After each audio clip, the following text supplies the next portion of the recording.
Oke, teman-teman. Ah, Assalamualaikum warahmatullahi wabarakatuh. Waalaikumsalam warahmatullahi wabarakatuh. Coba buka tuh tak kabar coba nah. Tadi ada hambatan, sekarang kita lanjutkan kembali. Kita lanjutkan kembali untuk mata kuliah dari supervisi pendidikan ini ya. Tadi sudah kita bahas tentang sasaran. Satu, untuk meningkatkan kompetensi guru. Dua, untuk meningkatkan proses pembelajaran. Tiga, untuk mengembangkan kurikulum. Yang keempat adalah untuk penggunaan teknologi. Nah, tadi saya sempat membahas tentang eh, Nih, teknologi yang digunakan. Apa saja contohnya? Ada apa tadi? Sebentar. proyektor. Ada proyektor ya, ada proyektor yang digunakan. Terus apa lagi? Ada games ya, games dari apa? HP ya tadi, games dari HP. Terus apa lagi teman-teman? Yang biasa digunakan untuk penggunaan teknologi dalam proses belajar mengajar. Proyektor, ada games HP. Terus apa lagi kira-kira? Biasanya ada Canva juga ya. Canva pakai nggak sih sebenarnya teknologi? Terus apa lagi teman-teman? Canva ya, Canva juga dipakai biasanya. Ada lagi yang lain selain Canva? Quizzes ya, Quizzes itu udah sering. Quizzes, Kahoot, dan seterusnya. Ini teknologi yang sering digunakan.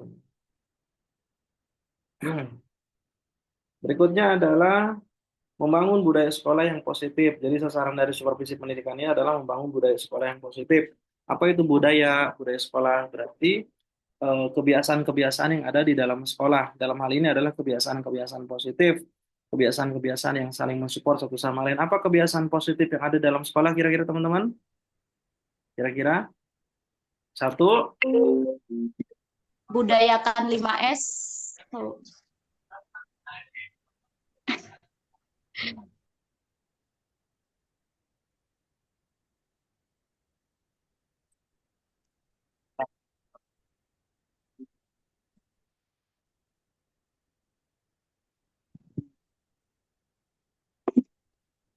Punya adiknya makanya kamu ngomel.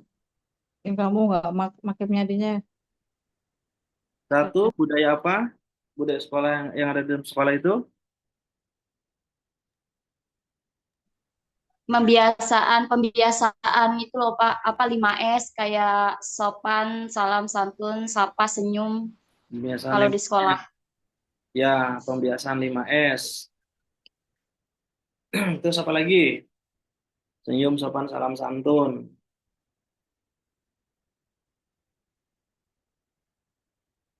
Tapi ada juga 5S itu dalam bahasa Jepang, teman-teman. 5S. Ada yang pernah dengar nggak? 5S. 5S dalam bahasa Jepang.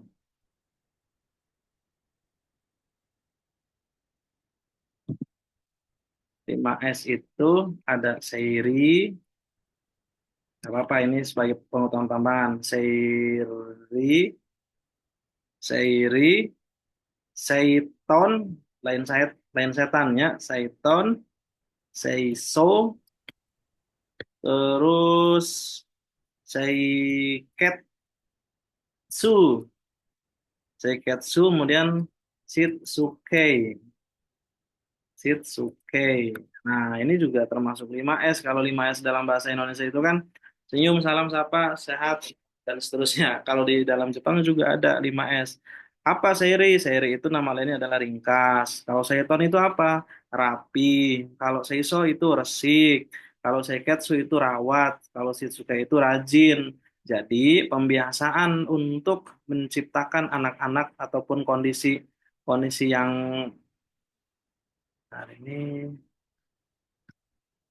berarti menciptakan kondisi yang seiri itu artinya rapi, kemudian resik, kemudian rawat, kemudian ada Sorry, ini ringkas dulu. Seri itu ringkas, ringkas, rapih, resik, rawat, rajin. Nah ini nih, ini budaya Jepang yang sangat bagus sekali. Jadi nanti bisa jadi pembiasaan. Ringkas itu artinya apa? Ringkas itu barang-barang yang ditaruh itu harus dalam keadaan ringkas, dalam keadaan bagus, dalam keadaan baik, ringkas gitu ya.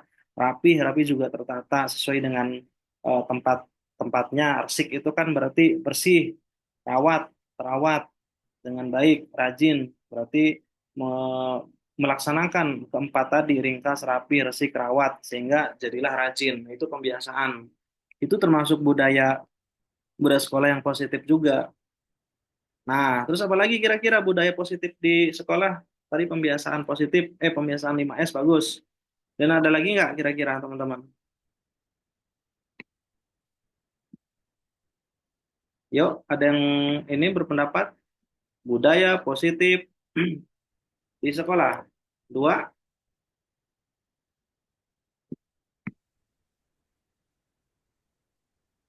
dua apa lagi? Eh,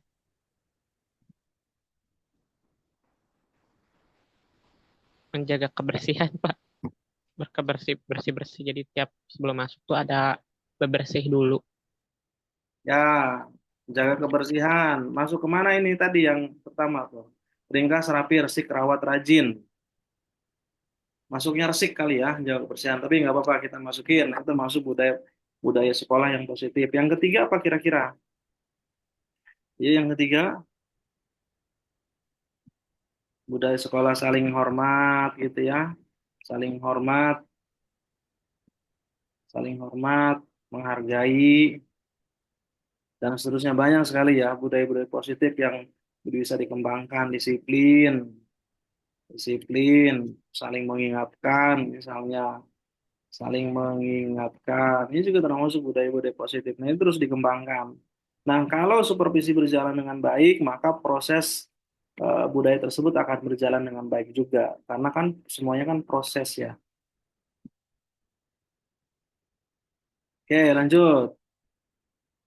Yang keenam, supervisi dari sasarannya adalah untuk meningkatkan kinerja sekolah. Ini screen-nya udah kelihatan belum? Halo? Screen-nya kelihatan kan? Ya, iya terlihat Pak. Kelihatan. Terlihat Pak skrinnya Pak. Meningkatkan kinerja sekolah. Ya, kinerja sekolah itu berarti keseluruhan hasil kerja dari sekolah. Ya, jadi dari sisi akademik maupun non akademik. Kalau proses kenapa perlu dilakukan pasti namanya itu supervisi, berarti akademik itu dari proses pembelajaran, nilai-nilai akademiknya para siswanya juga berjalan dengan apa?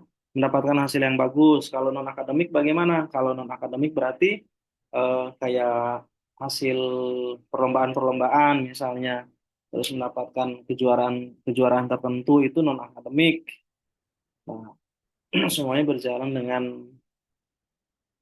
sesuai dengan harapan. Ini untuk sasaran. Kemudian faktor pendukung gimana? Faktor pendukung dalam supervisi pendidikan ini. Satu, kompetensi guru. Kualitas pengajaran sangat bergantung pada kompetensi guru baik dalam hal penguasaan materi, metode pengajaran maupun dalam kemampuan mengelola kelas. Supervisi dapat membantu guru meningkatkan kompetensinya, gitu ya. Faktor pendukungnya. Kemudian kurikulum yang relevan. Kurikulum yang disusun secara baik dan relevan dan kebutuhan siswa serta perkembangan zaman akan memberikan arah yang jelas dalam proses pembelajaran. Ini kurikulum yang relevan. Kemudian media pembelajaran yang variatif. Nah, jadi teman-teman boleh mencermati nih faktor pendukung itu maksudnya gimana. Jadi kalau yang namanya proses pendidikan, yang namanya tujuan akhir nih, tujuan akhir supervisi itu kan supervisi adalah kualitas pendidikan yang meningkat. Ini tujuan akhirnya nih. Ini kualitas pendidikan yang meningkat. Maka dilakukan proses penilaian. Maksudnya bagaimana? Dilakukan supervisi pendidikan nanti akan meningkatkan kualitas kualitas kompetensi guru. Kalau kualitas kompetensi guru meningkat, ya bagus, ini yang ini, maka kualitas pendidikan juga meningkat. Kurikulum yang relevan. Kurikulum yang relevan itu adalah kurikulum yang sesuai dengan perkembangan zaman. Supervisi dilakukan untuk meningkatkan kurikulum yang relevan. Kalau kurikulum yang relevan ini berjalan dengan baik, maka kualitas pendidikan juga akan sesuai dengan harapan juga. Fasilitas belajar yang memadai. Nah, fasilitas belajar yang memadai itu ada yang fisik, ada yang non fisik. Nah, kalau misalnya sudah berjalan dengan oke, maka nanti kualitas pendidikan juga akan meningkat. Bagaimana lingkungan belajar? Ada yang fisik, ada yang non fisik. Kalau non fisik berarti secara psikologis. Kalau fisik berarti kondisi apa namanya tuh kayak peralatan-peralatannya gitu ya. Kalau lingkungan belajar kondusif, maka kualitas pendidikan juga meningkat, kolaborasi juga, dan seterusnya, evaluasi juga. Nah, pada akhirnya adalah kualitas pendidikan juga akan terus meningkat. Maka perlu dilakukan supervisi pendidikan, gitu ya. Terus kemudian apa lagi, teman-teman? Nah, ini ciri supervisi pendidikan yang baik. Satu, berbasis data. Keputusan yang supervisi diambil berdasarkan data yang akurat dan relevan. Data yang akurat dan relevan. Relevan itu artinya sesuai dengan kondisi yang ada. Kalau kolaboratif, kolaboratif itu artinya kerjasama antara guru, kepala sekolah, dan pengawas. Semuanya saling terkait satu sama lain, saling kerjasama, ya saling mengingatkan, saling mengawasi, saling mendukung, bukan saling menjatuhkan. Dan berikutnya adalah orientasi pengembangan. Nah, orientasi pengembangan itu kan berarti fokusnya pada peningkatan kompetensi dan kinerja. Kompetensi itu kan berarti keahlian. Kalau kinerja itu kan berarti hasil kerja. Jadi tujuan akhirnya adalah agar hasil kerjanya sesuai dengan yang diharapkan. Berkelanjutan. Nah, setelah dilakukan proses supervisi, itu harus dilakukan terus-menerus, gitu. Tidak hanya insidental saat itu saja. Ini ciri dari supervisi pendidikan yang baik, gitu. Kemudian sekarang bagaimana ruang lingkup dari supervisi pendidikan? Ruang lingkupnya satu,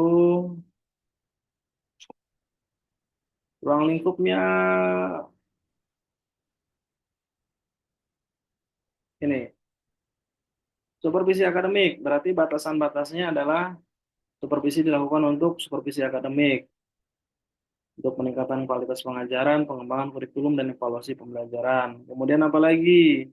Supervisi administrasi, meliputi pengawasan terhadap pengelolaan administrasi sekolah, seperti keuangan, kepegawaian, dan sarana prasarana. Karena kan kalau di sekolah itu bukan cuma guru, jadi supervisi juga dilakukan terhadap tenaga kependidikan, tenaga pendidik, dan tenaga kependidikan.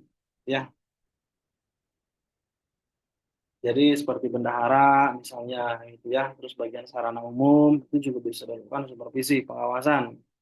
Kemudian kurikulum berkaitan dengan pengembangan implementasi dan evaluasi kurikulum yang sesuai dengan kebutuhan peserta didik. Dan apalagi supervisi kesiswaan, jadi bisa melihat siswa yang perlu dibina, yang perlu dilakukan bimbingan konseling, mana yang perlu dilakukan pengawasan intensif, dan ini supervisi, ya. Bagaimana si guru melakukan supervisi terhadap siswanya, terhadap muridnya, itu juga termasuk bagian dalam penilaian. Kemudian supervisi kepegawaian meliputi rekrutmen, pengembangan evaluasi, dan kesejahteraan. Jadi evaluasi apakah memang sudah sesuai dengan harapan, sesuai dengan kriteria-kriteria, apakah dia memasukkan guru-guru yang memang tidak kompeten, apakah kompeten sesuai dengan kebutuhan, misalnya itu supervisi kepegawaian. Berikutnya adalah supervisi sarana prasarana berkaitan dengan pengelolaan dan perawatan sarana prasarana sekolah agar mendukung proses belajar. Seperti yang disampaikan tadi, ada yang secara fisik dan non fisik. Kalau sarana sarana fisik, misalnya kayak peralatan-peralatan yang fokus, meja-meja, kursi, gitu ya, apakah sudah baik atau belum? Masuk lampu-lampu, barangkali ada kipas angin, gitu ya, apakah sudah oke atau belum? Ini tentang ruang lingkup.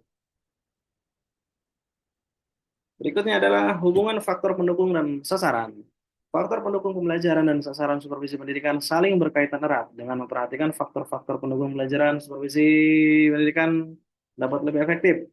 Misalnya, jika ingin meningkatkan kompetensi guru, maka supervisi harus dilakukan kegiatan-kegiatan yang dapat membantu pengembangan kompetensinya seperti pelatihan, mentoring, dan coaching. Nah, teman-teman, jadi di dalam ruang lingkup supervisi pendidikan ini, pada akhirnya adalah bagaimana kualitas pendidikan semakin meningkat. Untuk bisa mencapai kualitas pendidikan yang meningkat, maka diperlukan juga guru yang memiliki kompetensi yang baik. Apakah cuma guru yang memiliki kompetensi yang baik? Tidak sama sekali. Perlu lingkungan sarana prasarana yang mendukung untuk guru tersebut bisa mengeksplorasi kemampuan, mengeksplorasi ide-idenya, mengeksplorasi gagasan-gagasannya.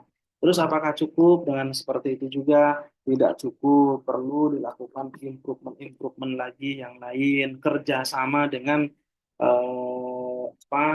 dengan semua tenaga kependidikan gitu ya. Kalau gurunya sudah oke, tapi tenaga kependidikannya tidak mendukung, maka akan sama saja tidak berhasil 100%. Jadi semuanya di dalam ruang lingkup ini semuanya saling terkait satu sama lain. Pentingnya yang namanya kolaborasi, pentingnya yang namanya koordinasi, pentingnya semuanya berdasarkan data by evidence ya, bukan hanya berdasarkan asumsi atau hanya menduga-duga saja. Jadi di dalam proses pendidikan itu semuanya semuanya berkualitas gitu ya dari awal sampai akhir. Pada akhirnya nanti kinerja guru akan meningkat, akan bagus. Kalau kinerja guru bagus, maka dari sekolah juga akan bagus. Kalau sudah bagus, sehingga sekolah itu akan menjadi sekolah yang memang bisa jadi sebagai sekolah ini ya, sebagai percontohan gitu ya. Gitu. Oke, teman-teman, ini saya jam berapa sih? 17.37. Ini ada studi kasus, studi kasus. Atau ada pertanyaan dulu nih? Bapak, saya mau nanya, Pak, terkait dengan supervisi. Ya, Ya, Pak. Kan kalau supervisi itu kan yang menilai itu adalah pihak kepala sekolah ya, Pak, untuk melihat kinerja guru selama pembelajaran gitu ya, Pak. ya, Nah, pada saat disupervisi kan pasti guru itu kan sebelumnya sudah diberitahu dong, Pak. Maksudnya besok mau ada supervisi nih. Nah, eh, pastikan kayak performa guru kan lebih bagus dong dari hari-hari biasa mereka mengajar gitu ya, Pak. ya, Nah, terus kalau kayak gitu, tapi baiknya, maksudnya gini Pak, nah dia tuh pada saat mau disupervisi doang gitu loh Pak, bagusnya tuh maksudnya dilengkapi kayak alat pembelajaran, media pembelajaran gitu, pokoknya tuh dibuat yang benar-benar tuh memang dapat nilai bagus lah gitu. Nah, hmm, itu ada nggak sih Pak, maksudnya wawancara dari kepala sekolahnya ke anaknya gitu loh Pak, karena kan yang melihat eh, kegiatan sehari-harinya yang diajarkan murid ya Pak.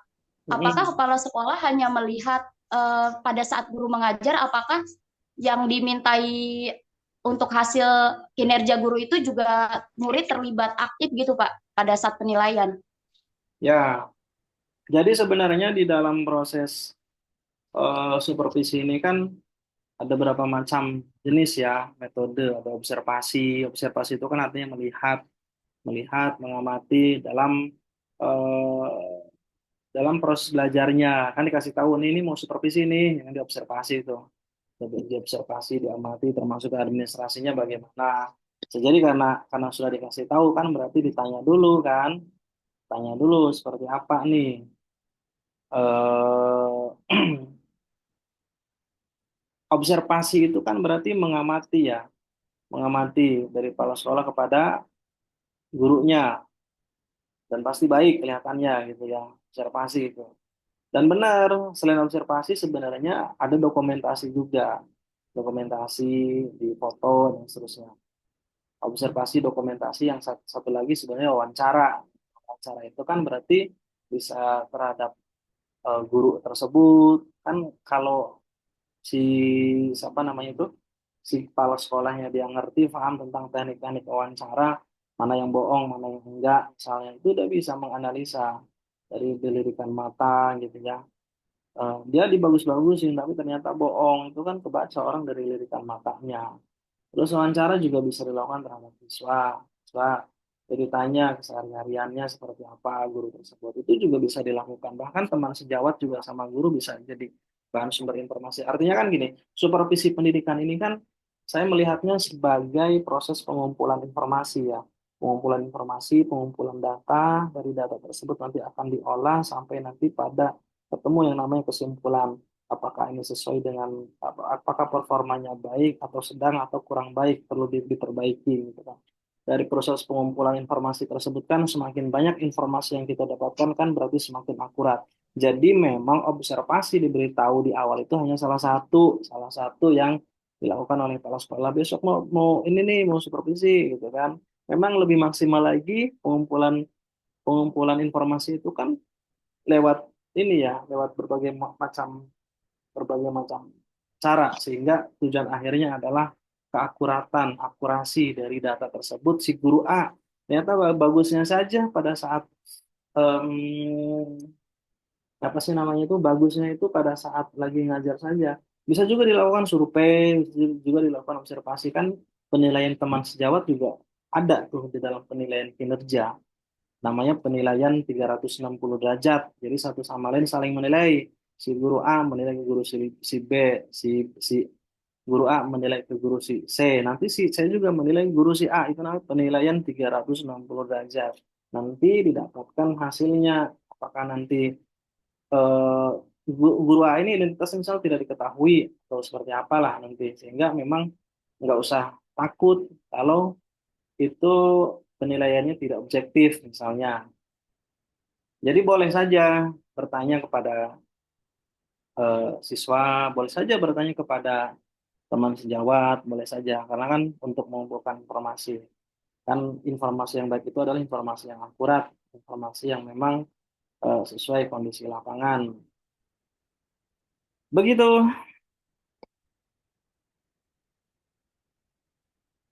Ya baik Pak, terima kasih. Sama-sama. Ada lagi?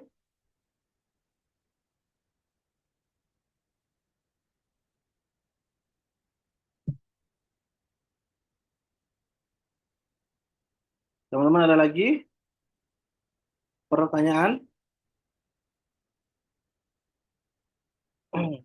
Kalau tidak ada, ini ada studi kasus. Tadi kasus ini, SDIT Harapan Bangsa mengalami penurunan hasil belajar siswa yang disebabkan oleh metode pengajaran monoton. Kurangnya evaluasi formatif dan manajemen kelas yang lemah, kepala sekolah Ibu Dewi itu memutuskan untuk menerapkan program supervisi yang berfokus pada peningkatkan metode pengajaran, umpan balik siswa, dan manajemen kelas.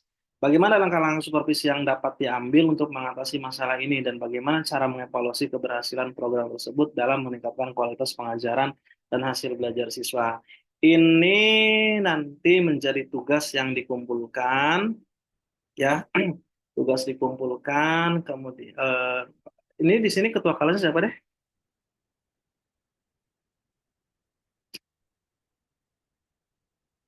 Dikumpulkan di Bu siapa? Bu Endah ya? Di siapa nih? Iya Pak. Dikumpulkan di email Bu Endah. Jadikan satu folder. Ibunya apa nggak tahu bu. Emailnya apa Bu? Ibu ini apa lupa bu. Nanti saya ketik deh Pak, ini sebentar Pak. Saya ketik aja ya Pak. Ya, ya, ya. Ibunya apa rumah ya bu. Pak, ibu ini apa rumah. Iya. Bentar. Sama.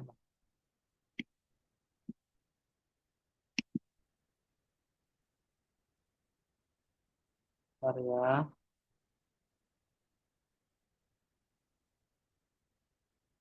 Endah itu ya, tulisannya endah ya. Iya Pak, benar. Dikumpulkan di Bu Endah dalam satu folder. Ingat namanya Bu Endah, jangan sampai salah. Dikumpulkan di email Bu Endah, jadikan satu folder. Nah, ini emailnya ya. Terus dikirim ke email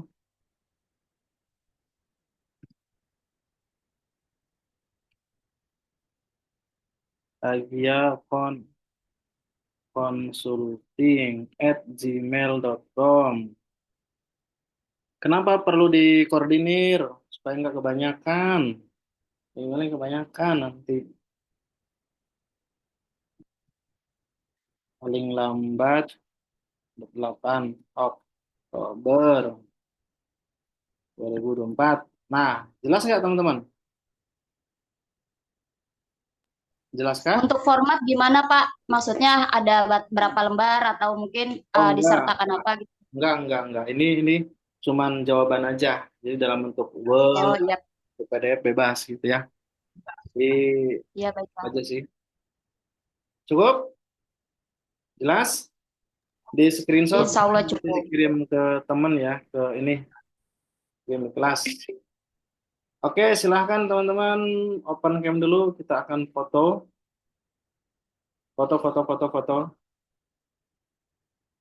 foto keluarga. Oke, siap. 1, 2, 3. Cihuy. Kurang lagi, kurang cihuynya. Coba 1, 2, 3. Cihuy. Hmm. Dikoordinir sama Bu Nunu. Bu Nunu bilang cihuy. Coba, Bu Nunu. 1, 2, 3. Oke, teman-teman, terima kasih absennya. Jangan lupa. Itu saja yang bisa saya sampaikan. Mohon maaf lahir batin. Sehat selalu, sukses selalu, dan salam. Nggak apa-apa ini ya, 17.47 ya. Nggak sampai jam 6 ya. Sip, terima kasih. Assalamualaikum warahmatullahi wabarakatuh.